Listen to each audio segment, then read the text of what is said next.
Hey, myself and the boys here got your rear end and your transfer case rebuilt yesterday. You've been helping out putting some things back today. We also coated your brackets here after we sandblasted them. A little touch up doing that bolt will do, but this has all been glass blasted. You can see that's not rusty anymore. We did the mustache bar back here too. We also did the bushings, all four. We did the two in the mustache bar, and there's also two inside of here we did. We put new nuts on here, so those are better. And we cleaned all the threads up. Axles are back in, drive shaft's back in.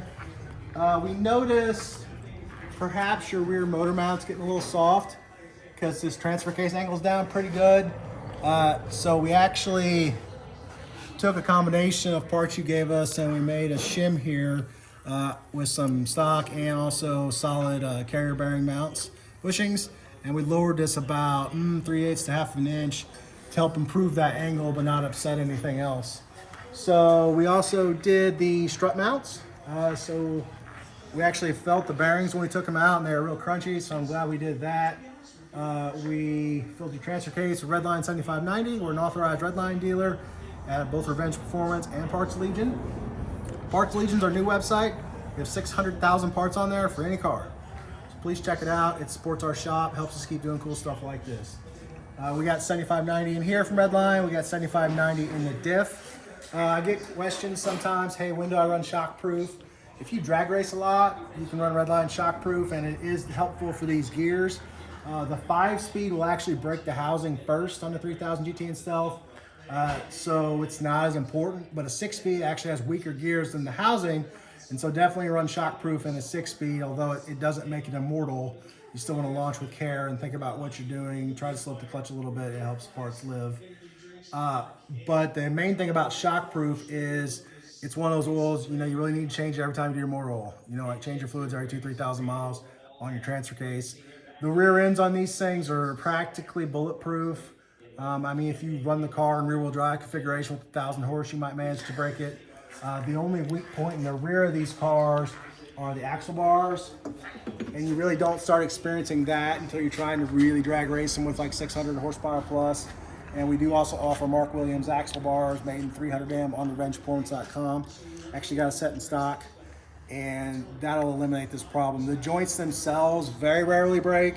But it will throw these bars, especially if you're on slicks or drag radials and you have like 600 or 700 horsepower and you're doing big launches. You can break these bars, and you put a new bar in it, but it does make a mess sometimes. One of our clients actually broke this so badly that the diff got damaged because it got stuck in there, and we had to kind of beat it out, and the splines didn't look very good, so we put a new diff in that one. So yeah, we are going to give her a little run on the lift here, check for vibrations and noises and anything concerning, and we'll see if we need to clock the dry shaft or not. Sometimes if you're running one of these 2-piece shafts or even the 1-piece shafts, turning this like 90 degrees at a time until it's the happiest can help. We do machine, you might be able to see here, this is fresh metal again because we machine this flange flat to the pinion on the lathe. And we find that some of these in the factory aren't actually flat.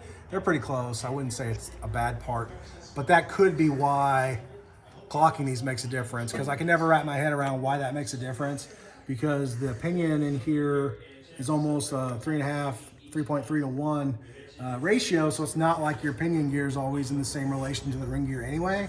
So the only thing I can think of as why this makes a difference is if this flange isn't quite flat.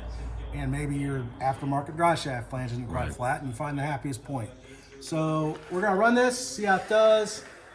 We worked on his downpipe to get the transfer case out, obviously. These 2-bolt designs, which is almost all of them, they got a tendency to kind of bulge out here. You can see this one's doing it a little. And so we use some high temperature RTV on these when they're giving us a problem. I don't like using it if you don't have to, because then every time you take your downpipe apart, you're messing with it. But he had a leak before, he had the car serviced, and so we did this.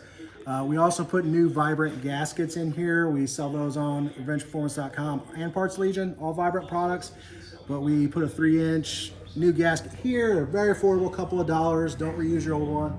And the front and the rear bank here got a new 2.5-inch gasket as well. We didn't put quite as much sealant on that because they weren't leaking too bad before, but just a little bit. Look at that shiny Little transfer brand new case. Transfer case. Yeah. I mean, we'll get them there one piece at a time. This is a nice car, but now it's got a badass transfer case and rear end and a nice PST drive shaft. I think we're going to be smooth sailing, but we'll have to try it out. Every car we work on, try it out on a lift. We run it for a while, make sure we don't have any leaks, drips, squeaks, blah, blah, blah. And then we'll take it down the road at least 20, 30 miles and make sure he's not going to have any problems going back to Florida with this car. So if we can get some revenge on your 3000 GT or Dodge Stealth, see us at revengeperformance.com. If we can get anything else, any other parts for any of your chariots, see us at partslegion.com. Hey, we're driving Drew's car. We just, like we said, got done with the rear end and a transfer case, a little bit of alignment with the drive shaft, and I mean, I think it's a lot better. Drew likes it. Yeah, it feels good. He's got a long trip going home, so he's gonna know for sure. But yeah, it's nice and quiet. The car pulls good. Good. Give it a good third gear pull. Yeah, I've seen a couple of cops, so we'll take it a little easy. But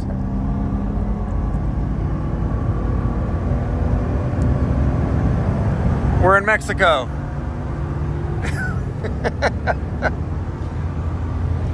Oh, damn! There's those EBC brakes. Yep. What do you think? I think it's good. All right, cool. I mean, it's the smoothest one I ever drove. Sweet.